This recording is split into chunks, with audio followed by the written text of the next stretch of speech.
In all honesty, it would be that what your child needs, you already have, and that is yourself as a regulated, loving person. So don't feel guilty about pouring into yourself, whether that's getting your own support, doing things that light you up, having white space for yourself. Yeah. These are the things that are going to, best support your child. And so I'd want every parent to know that. Hey legends, welcome back to the We Don't Know Yet podcast. Today we're talking all things big emotions in children and teens, from outbursts to meltdowns and everything in between. We sat down with child and adolescent psychologist Jacquie Ward to unpack exactly why these big feelings happen and how adults can actually help without accidentally making things worse. If you're a parent, teacher, carer, or just someone with a young person in your life who you want to better support, this episode's for you. Smells so nice. Cheers. Oh, cheers. Thanks to our friends at Soma. Yes. Oh, that's a bit of mug. There was a mug that fell in the firing line before. When I called Maddie when I was running around before getting here, and I was like, "How are you going with the setup? Is everything okay?" She's like, "I've lost a mug." I've lost a mug. I lost a Kmart mug. There's always something, right? Always. No, but thanks to our friends at Soma Cacao for this. Every time you make it, it's so good. Honestly, as it's Mine gotten colder. anywhere's near as good as yours. Yeah. Amazing. I need to It's pretty leave. good, hey. Well, it's very good, actually. As it's gotten colder, it's been a bit of a nighttime ritual for me. Oh, how nice. Mm. Use the day that way. Yeah. Yeah, and as I said, it's just a bit of almond milk and a bit of honey just to sweeten it up. Mm. Beautiful. And a coffee replacement. Coffee replacement as a fellow self-confessed coffee addict. I know with you, so it'd be nice to mix that up a little bit with something else. It's nice. It's got theobromine in it. So my understanding of it is it gives you that like caffeine hit, but not that like rapid peak and fall. So it's more of like a sustained energy, which is pretty and, cool. and not as much caffeine as coffee. Yes, it's got less caffeine than a wheat cup of tea, is it? I think Yes. that was it. So thanks to our friends at Soma. Woo! Thank you so much. We made it. Love it. Been running around like headless chook so I know it's been a weekend for it, hasn't it? I know. And it is the weekend that we're recording. Thank you so much. Sunday. So much for taking some time out of your weekend to come in and speak with us. Pleasure. Thanks for being here. It's so nice. Yeah, it is pretty exciting.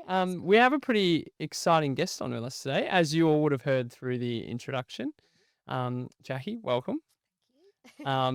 Maybe just start with a little bit of an introduction for yourself. What's the space that you're in? Yeah. About you, how you got into the space that you're in, that sort of stuff.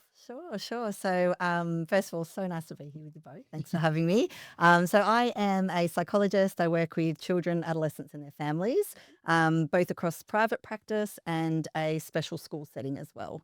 That's what I do work-wise. And I guess how I got into it, a bit of an interesting one. When I was at school, I knew I wanted to work in psychology and be in that space. And I left high school, enrolled in psych at uni, and then got a whole of advice from people that said like, oh, no, that's not for you. You should be doing something more in a different field. So I changed and did economics, Wow. worked in corporate for 10 years, hated it, I'm going to be honest. And then when I had my first baby, about 10 years ago now, had a career change, went back to uni, did my postgrad and followed the path to become a practicing psych. Wow. That's so left of field of what I would have expected. Really? Yeah. Oh, if I only knew now what I knew then or trusted myself enough, like all those years ago. But anyway, I got there in the end. Yeah, and so actually enrolled as well. Did I think the first, before you can change your subjects with Yeah. financial penalty. Yes. Yeah, got to that point and then quickly it had a change and yeah. Yeah, and was there like outside of obviously the external influence, was there another driver for changing pace at the time? No, except for I was just very young and influenced, I suppose, by other people's opinions and yeah. I mean, if you hear enough voices sort of saying the same thing, it's like hard to ignore, right? Yeah, especially when you're right. 18, 19. Oh, absolutely. And again, like with career change as well, you never know what's gonna come round, and That's I it. suppose only time tells. Hey. Yeah. I think that speaks so nicely to it, like following your passion as well. Like it's never too late to sort of do what you do want to do Yep. in life. Absolutely. And it's nice now because I share that sort of openly, but I've had people reach out like particularly a lot of mums because I do work supporting a lot of mums too with young children.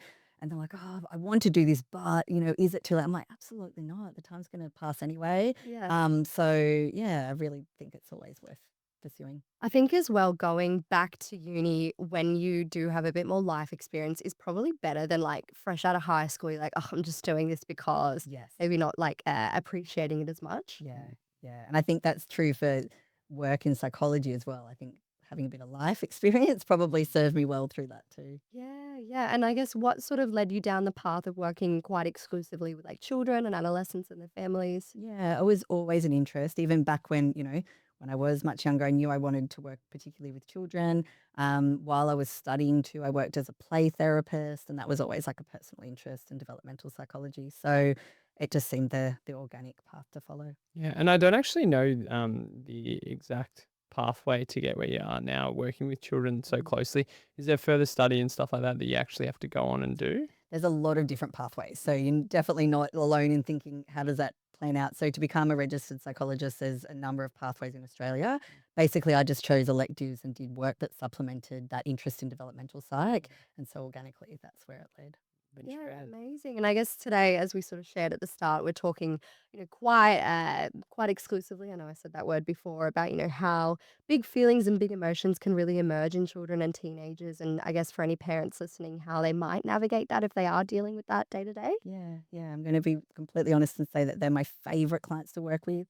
The kids and the teens that really, really struggle with big emotions, and perhaps that's manifesting some pretty big behaviors as well. So keen to jump into that with you guys. Yeah, yeah. And I guess to get us started, like even just to preface, like what does it mean when we say big feelings? Like what does that often look like? Yeah. So I suppose that could be different depending on the individuals and context. But I think for the purpose of what we're going to talk about today, we can kind of conceptualize it as feelings that threaten to perhaps overwhelm our capacity to cope. So we all, being human, of course, experience big emotions about things.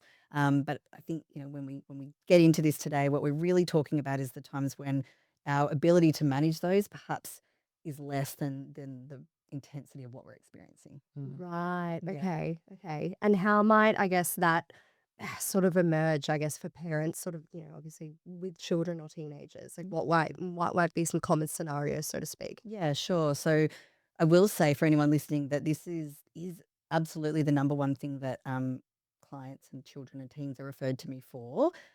It's around that, the referrals always say self-regulation struggles. And so we can talk a bit about that. But what it might look like is, particularly in young children, really challenging behaviors.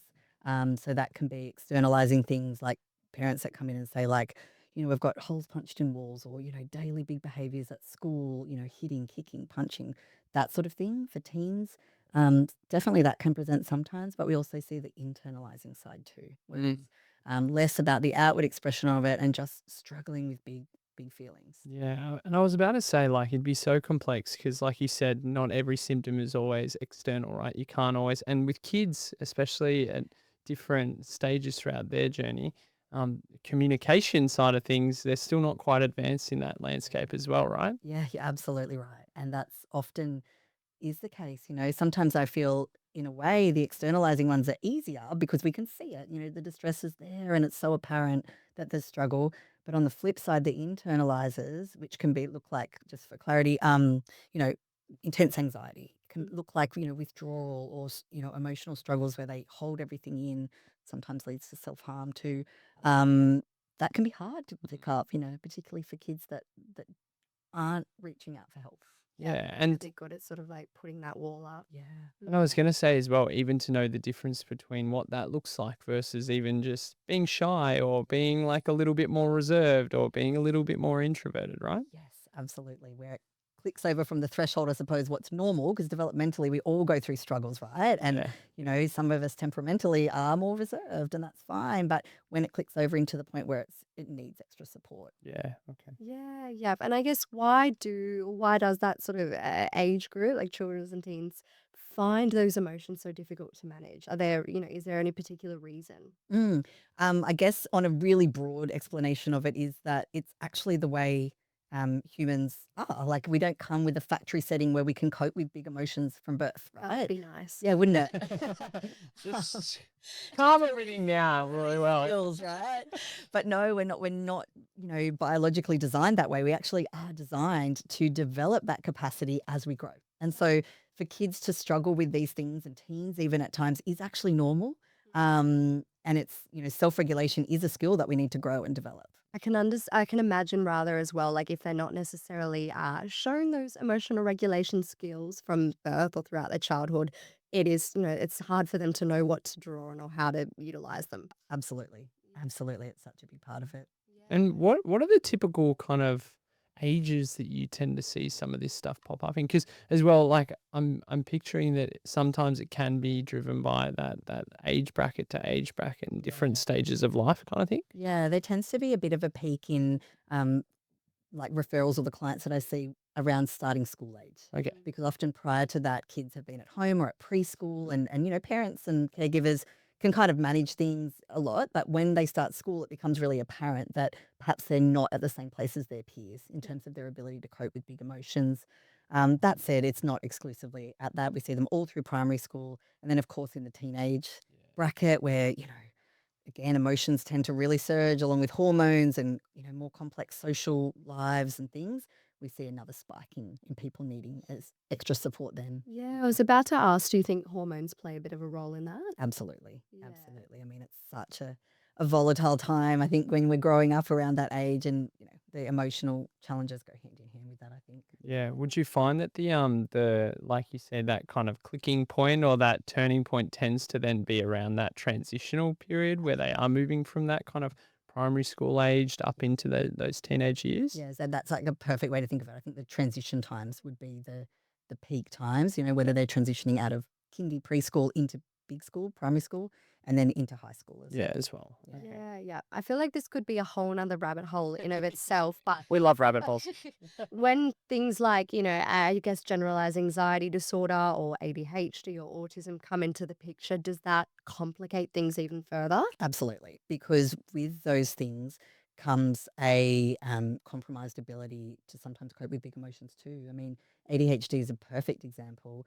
People automatically, and I think the stereotype sometimes is like to think of like big behaviors and hyperactivity and whatnot, but in actual fact, the emotion dysregulation and the challenges that come are key to ADHD. So that's a really important thing. Yeah, we were talking off air, I guess, about like our sort of shared experience or lived experiences, or my lived experience rather, of ADHD.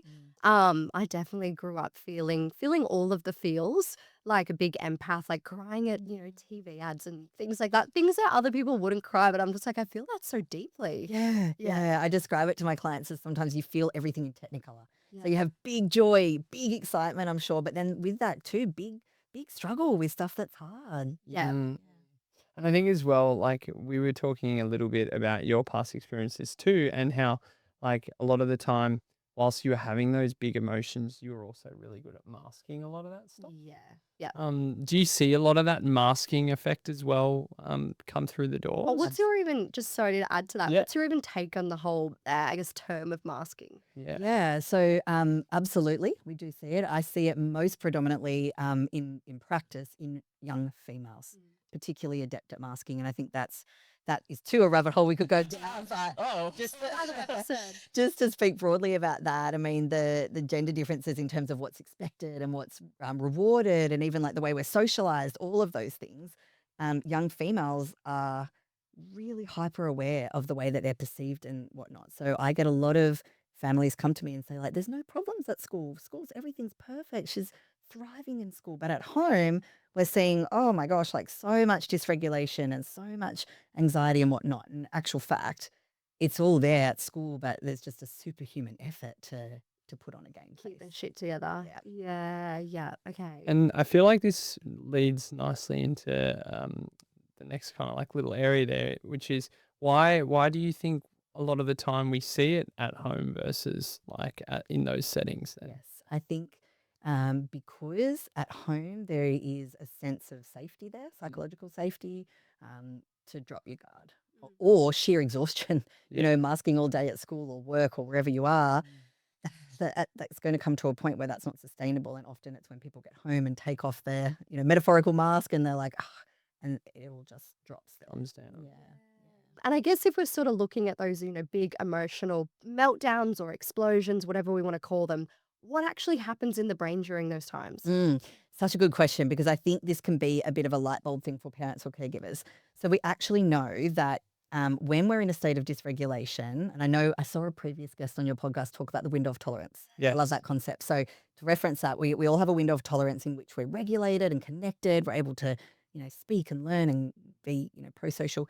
Once we flip out of that into dysregulation, we can either be, we'll talk about it as like the too hot zone up here and the too cold zone. And so too hot is fight or flight. Most people have heard that term. Yeah. And what's actually happening in the child or adolescent's brain is it's gone the part of their brain responsible for logical thought, inhibition of big behaviors or impulsive actions. Yeah. All of those really higher order abilities goes offline, and we slip down into a more primitive part of our brain, the feeling brain. So the thinking brain switches off, feeling brain switches on, and it's just all those big feelings and emotions. Right? Just to quickly explain the bottom part too, too cold is the functional freeze state, and that's very similar to the capacity to think and be logical and reason goes offline, and we're purely existing from our feeling brain. Is that more of like a dissociative sort of Correct. state? Yeah, okay. I like how you explain the two zones. That makes a lot of sense in my brain. Yeah, yeah. And so for parents that see their kids or teen in distress, they're like, it's like they're not even there. I can't connect with them. They've just lost all sense of reason. Well, they actually have. Yeah. That's the way their brain is functioning in that moment. Yeah, yeah, okay. And I guess, well, we sort of answered the question about, why does that often happen at home or with the adults that they feel safe with. It's a little bit of a tricky one, but when you do explain that to parents or adults like carers and things like that, I'm assuming that the next question is, well, how do I help or what do I do? Definitely, right? So what do we do about it? It's all well and good to know this about Yeah. the way that we're, set up. I think that the main focus, and parents, because they love their kids and want to be there for them, we can turn ourselves inside out around this. The truth is, it is not our job to shut down the emotional response. We can't anyway. That's beyond our control. Our job is to co-regulate with our kids and teens. And by that, I simply mean being like a rock solid, regulated person in their world so that they can eventually join you back in the calm space. Yep. Yeah. And that, as parents, is the most helpful thing we can do. Yeah, yeah. And look, I don't have much experience as a parent. I have not with child or have a child, but Yeah, Walter. Well, I Good advice. That's how I do it. Use my best. Also has big emotions. he does. He does. Maybe not to that extent, but he does. He does. But I can imagine it would be so difficult to not get escalated in those moments. Totally. Because we are human too, and we come with all our own experiences and our own feelings, and watching your child struggle is difficult. And Yeah. so often what happens is, because, nervous system state is contagious, our child gets dysregulated, we join them in the dysregulation, it escalates and escalates. Oh, Fireworks. yeah. Particularly when you have a child who's explosive, right? So the challenge of it is learning to regulate ourselves in that moment, accept that this is going to be part of it for our child, not try and teach in that moment, because our tendency as well is to like, well, come on, let's be logical, let's problem solve this. The child can't hear you at that stage. Wait for them to join you back in regulation, and then we can talk about what's happened. Yeah. And on the flip side of that, even like parents that might not necessarily get to that, elevated or like sort of emotional state with their child, but maybe try and shut it down of like, stop that. Just like common, like, I don't know what the common like sort of term of phrase would be, but yeah, shut it down for lack of a better way of saying it. Are there any implications of that? Yeah, that was a really common thing for generations gone in parenting. Yeah. That there was this approach that was like, you're fine, shh, shh, shh. Yes. Like, hold it together, That actually is damaging, because it doesn't teach any regulation skills, okay? What actually teaches is that those feelings aren't okay. And so it's not appropriate. Pack them up. We're not here for that. And that's equally damaging, because we know any feelings that we squash down, what's going to happen? They're going to pop up later in bigger ways or in other ways. And so what we really want to be doing, and again, that can be well-intentioned too. Like, I'm not criticizing parents, but what we really want to do is validate how the child feels. It's okay to have all these big feelings. Doesn't mean the behavior that comes with them are okay, but we can definitely validate the feelings. And then, as I said, the teachable moments happen back when we're both in the window of tolerance. Yeah. And in a Regulated. way. And I can imagine as well, like as a parent, you can kind of like your kids very well too. So you can see them going through that kind of workup. So I can understand as well how, again, not experienced, but I can understand how it would be easy to try and diffuse the situation. You're okay, calm down. Yeah, but it almost in a way sounds like as well it really stunts that communication side of things even more, because you could imagine being told that everything's okay and you're fine when really things aren't fine. Yeah, we've all Uh, been there. yeah. And I like, self, I suppose, relating, like it back to myself as well.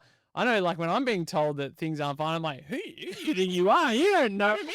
But then as well, that whole communication side of things with like me opening up and talking about it at a later date almost feels a little hindered as well because I don't want to talk about it with the person who told me that it was, Shush. Yeah. Yeah, you're so right. And then there's the piece too that if we're constantly being told you're okay, or like not now, put it away.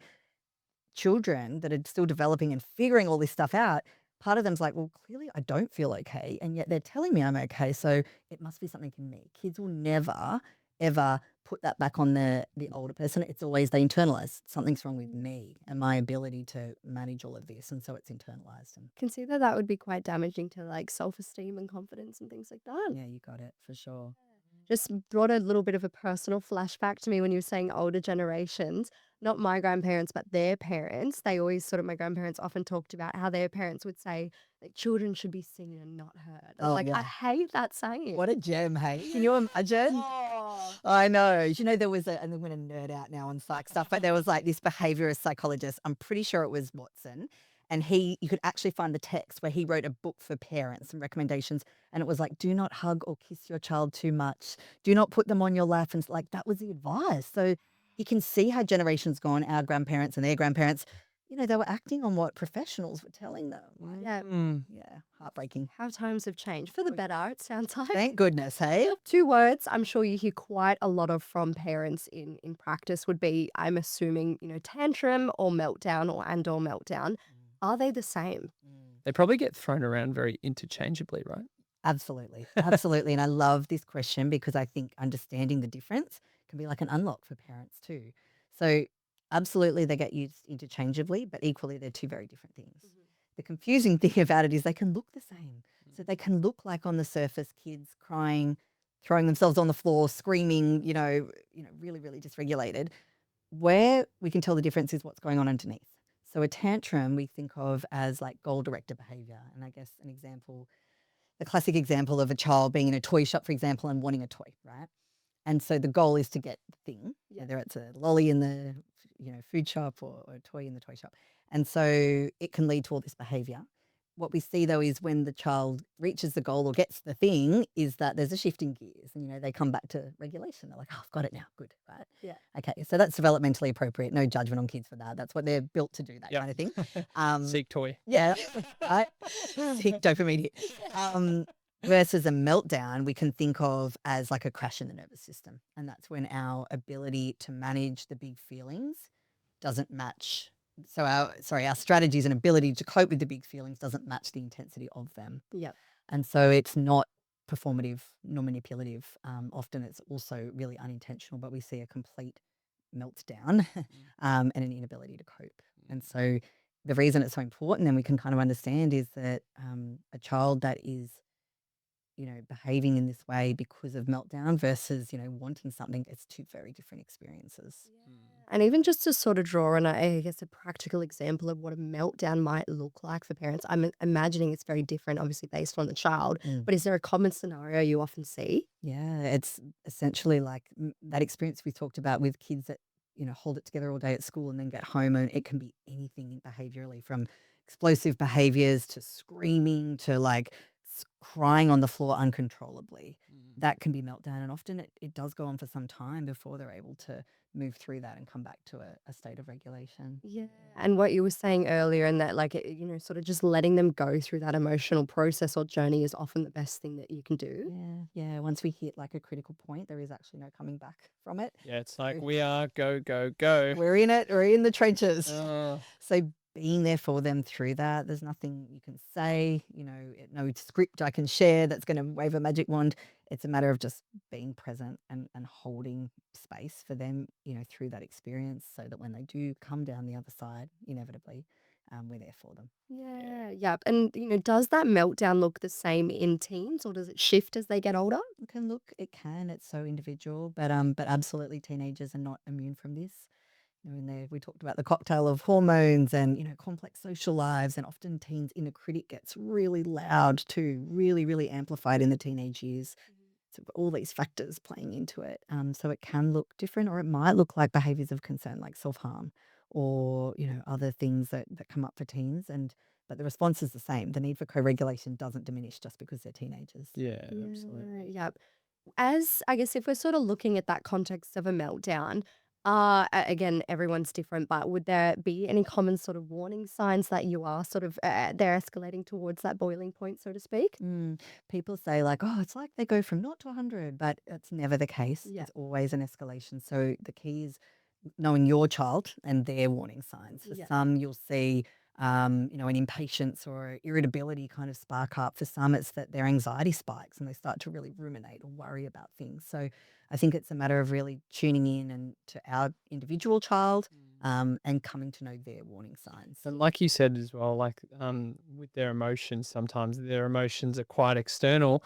Do you find like you're talking about just the internal side of things as well is I don't know what I'm trying to say. Like you wouldn't be able to notice Yeah. the worry or the anxiety necessarily, like Yeah. build and build until it hits that critical. Yeah. Yeah, you're so right. With those individuals, I see often what it looks like is a withdrawal. Right. They start to go into themselves. Okay. You might notice that they stop communicating or talking, or they don't want to be social with you, or they're seeking a lot of alone time. That can be a sign that things are really stirring up inside.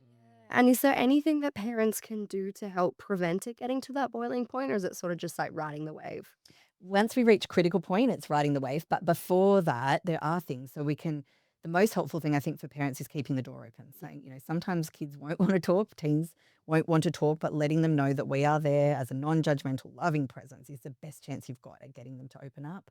I think some emotional literacy and awareness, like we can start to, talk to kids about the fact, like, I notice that you're starting to really be anxious, and supporting them through just recognizing what it is that they're feeling so they can start to move towards self-regulation. When we know these things about ourselves, we can be like, oh yeah, I'm starting to get really anxious here. That's the process of learning how to self-regulate. Yeah. And I think this is something that we didn't really touch on too much, but like, do you find a lot of the time that once they've learnt these self-regulation skills, they're a lot better at managing it? Because like I can imagine it as well. It would be a journey for each individual, and it would take time for each individual. But Yeah. I suppose the end goal is to get them at a stage where they are self-regulated and managing these emotions themselves. Absolutely. I mean, we all know adults that maybe still haven't learnt these skills, Yeah, but yeah. friends that spit the dummy, or, behave in ways that maybe aren't so. So it's not like a guarantee, but typically as we develop and grow and learn, these are skills that develop over time. Yeah. Of course, neurodivergence, trauma, all of the things can impact that journey, but that's the arc we're looking for. Yeah, I think there's so much value as well. And we're sort of saying it earlier, but like in just letting them know that it's normal. It's like, okay, it's okay to feel all these big things and you don't have to feel shameful or embarrassed about it. Yes, so much. I love that. Yeah. You're human. Yes. Yeah, we're all Well, human. We're all learning. Yeah, ever approached by like parents first before like going down the path of looking at their kids? Do you ever have parents that come in and kind of go, look, I'm finding it really difficult personally as well at the minute. Yeah. I'm having some difficulties regulating myself, and I'm a bit worried about my child or my kid because Like the I'm having the effects it could be having on their kids. This is so common, like super, super common. And understandably, parenting is so challenging. And when you have a child that's a big reactor or a big feeler, it's impossible not to get yourself swept up with that as well. So that actually is really common. Parents will come and say, like, actually, so it's interesting because they approach and say, like, oh, my child's having struggles with this, but it's not long at all before the conversation goes that direction. They're like, Yeah.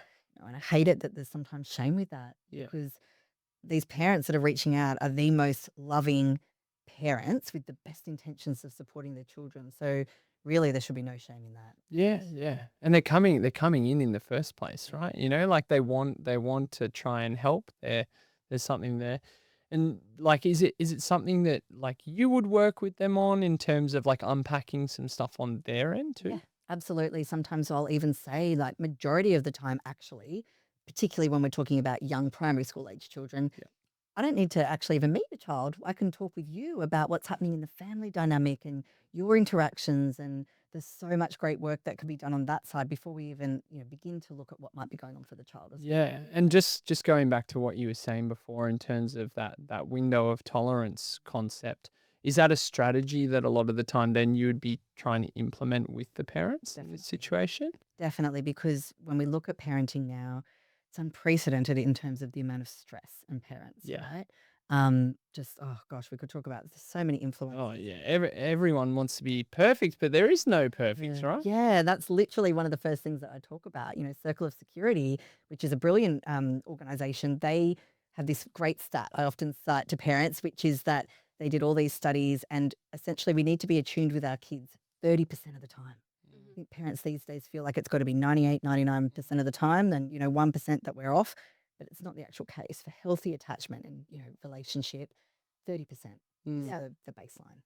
Not a psychologist, obviously, but I can imagine if they're trying to be more attuned to their kids, they're becoming less attuned with themselves. Hmm. And that's maybe where like they're becoming a bit more dysregulated. Yeah, I yeah. that could be completely No, wrong. that can absolutely be the case. And I think often if we work on our regulation as adults first and, get that in hand and get ourselves back into that window, the flow on effect for our child's regulation and our ability to show up and co-regulate with them, profound. Fair enough. Like I can barely keep my shit together and I don't even have a child yet. Like I can't imagine like daycare drop-offs, Oh, parties, school sport, like whatever it is. It's a lot of extra things on that mental to-do list. yeah. Uh, Yeah. And then when you have your child comes home and they're dysregulated, if already you're, at capacity yourself, of course you're going to flip into dysregulation. yeah. So we work first on supporting parents to know themselves and manage themselves and whatnot. And then we can, talk about the child. Yeah, that's great. And I think you mentioned as well, like that strategy of getting yourself back into the window of tolerance, Yeah. both being on that level, Yeah. parent and child, Yeah. and then starting to unpack things. I imagine that's just one of the strategies that you actually utilize in a scenario when working with parents and kids. What are there any other strategies as well that you can implement with parents, things that they can be doing, like around the traps to be helping their child through potentially these phases of life where they're experiencing these big emotions? Yeah, usually people come and they say like, "Tell me what to do in the moment," when it's all hitting the fan, and like, what do I say and what do I do in that moment?